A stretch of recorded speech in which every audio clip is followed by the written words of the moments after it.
Konstanciával szeretnénk nektek bemutatni a Beautyzone IFP szériájának következő modelljét, mégpedig, ami egyben googoló és vádligép is.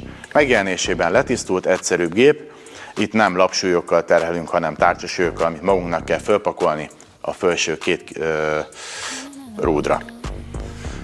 Színében fekete, amit nem győzök hangsúlyozni, ez azért jó, mert minden edzőterem dizájnjában abszolút jól ötvözhető és beilleszthető. Konstancia, kérlek, kezdjük el bemutatni a mozgását a gépnek. Az első funkcióját mutatjuk be, ami a googoló mozdulat. Vállövön fekszik ugye maga a terhelés, nagyon jó párnázottság van a gépeken.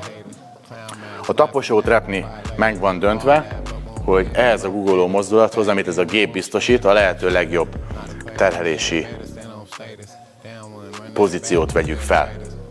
A szabadsúlyos googoláshoz képest itt az a különbség, hogy olyan szögben és olyan mozgásban googolhatunk, ami szabad súlya lehetetlen lenne, mert ebben a pozícióban hanyat esnénk. Itt viszont a gép megadja maga a stabil mozgáspályát, és a lábunk, talpunk nyomáspont helyezésével ugye folyamatosan úgy terheltünk, ami nem megszokott, és így a combfeszítő és a farizom kellő mélységbe googolva olyan terhelés kap, amit csak ezen a gépen lehet eszközölni.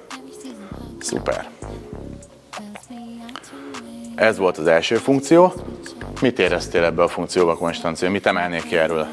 Azt tetszik ebbe a gépbe, hogy a szabad súlyhoz képest sokkal több szögbe tudom elhelyezni a lábaimat, ezáltal több szögből tudom megdolgoztatni a farizmomat. Akkor mutassuk meg a gépnek a másik funkcióját, ami a vádli terhelése.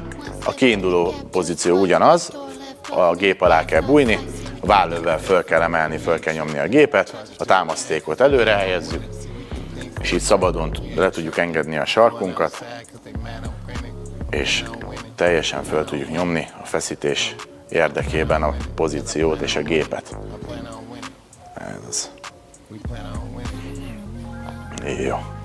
És amikor végeztél, visszahelyezed a gép támasztékot. Igazából itt túl nagy csoda nem történt. Igen, tök jó, hogy ilyen kis egyszerűen kezelhető és több funkciós gép.